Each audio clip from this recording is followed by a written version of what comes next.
कल हमने भौतिक राशियों का उपयोग पढ़ा था, जिसमें किसी भौतिक राशि की सत्यता का परीक्षण करना पड़ा था। आज हम तीसरी रीडिंग इसमें पढ़ेंगे। भौतिक यानी बीमीय विश्लेषण की सहायता या बीमा की सहायता से भौतिक राशि के बीच में संबंध स्थापित करना। अब संबंध स्थापित करने के लिए सबसे पहला है कि सरल लोलक का दोलन काल का उदाहरण, यानी सरल लोलक के दोलन काल का उदाहरण हम इसी को लिखते हैं, यानी सरल लोलक होता है। सरल लोलक का दोलन काल का उदाहरण तो टी बराबर होता है 1/2π√L/G। ये संबंध स्थापित करना है हमें, यानी सरल लोलक का आवर्तकाल टी बराबर 2π√L/G। यही संबंध स्थापित करना है। ये बीमीय विश्लेषण है। बीमीय विश्लेषण की सहायता से किसी भौतिक राशि के बीच में हम सूत्र स्थापित कर सकते हैं। तो इसमें संबंध स्थापित करना है। तो मान लेते हैं, माना लोलक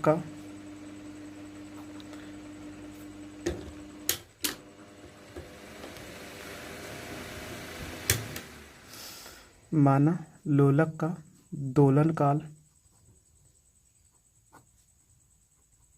दोलन काल टी गोलक के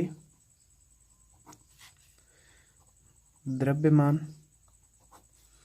m, धागे की लंबाई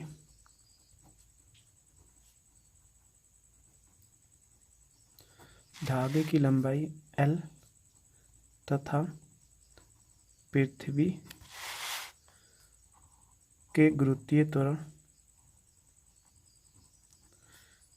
g पर निर्भर करता है। यानी t दिया गया तो ये बाई साइड हो, जितना मान गिनती या कांस्टेंट को छोड़कर जितने मान होते हैं इस तरफ निर्भर करते हैं।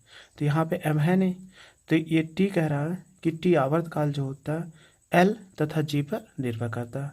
अब इसमें हमें बीमा किसी की नहीं मालूम है, तो मान लेते हैं, माना दोलन काल में गोलक के द्रव्यमान, यानी गोलक के द्रव्यमान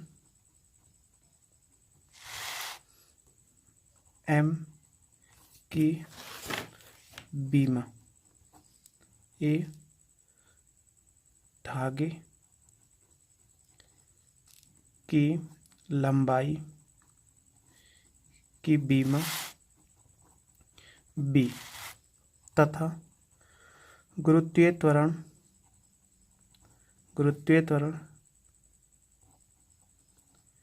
g की बीमा c है।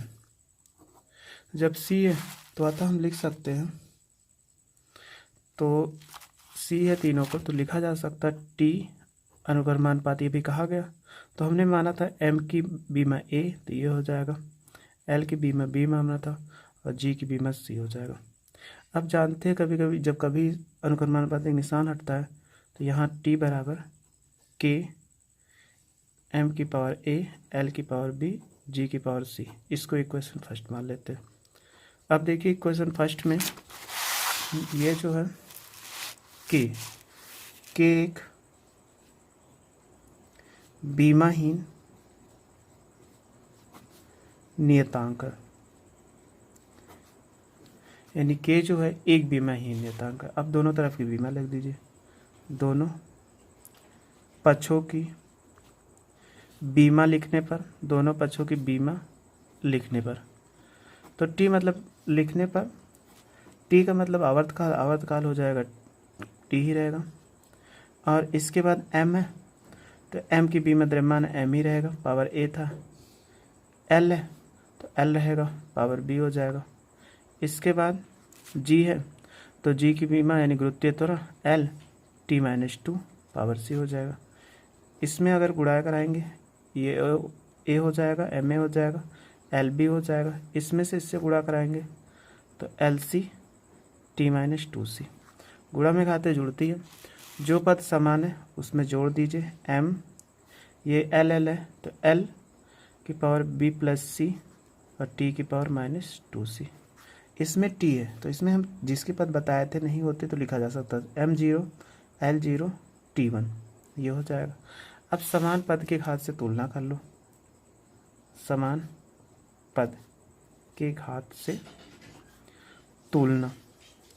जब तुलना करते हैं हम तो देखें m है, यहाँ पे m है तो a बराबर 0, यानी m यहाँ पे 0 है तो 0 हो जाएगा। b प्लस सी बराबर 0, फिर इसके बाद देखें माइनस 2c बराबर 1 हो जाएगा। अब इसमें देखो c का मान निकाल ले, c बराबर -1/2। अब c का मान इसमें रख दो, -1/2 बराबर 0, तो b बराबर 1/2। अब ए बी सी तीनों का मान निकाला है, ए बी सी का मान समीकरण 1 में रख दीजिए। ए बी व सी का मान समीकरण 1 में रखने पर समीकरण 1 था t बराबर k m की पावर a m की पावर 0 l की पावर b 1/2 और g की पावर c -1/2। m की पावर जिसका पावर 0 उसका मान 1 होता है तो k गुणे 1, तो इसको ऐसे 1/2, इसको नीचे ले आएंगे, माइनस नीचे आएगा g/1/2 जी की पावर, ये k हो जाएगा, दोनों के ऊपर है 1/2 है तो ऐसे लिखा जा सकता है l/g की पावर 1/2। जब 1/2 होता है तो इसको रूट में लिख सकते हैं, k बराबर √l/g, ये t हो जाएगा। बस प्रयोगों के आधार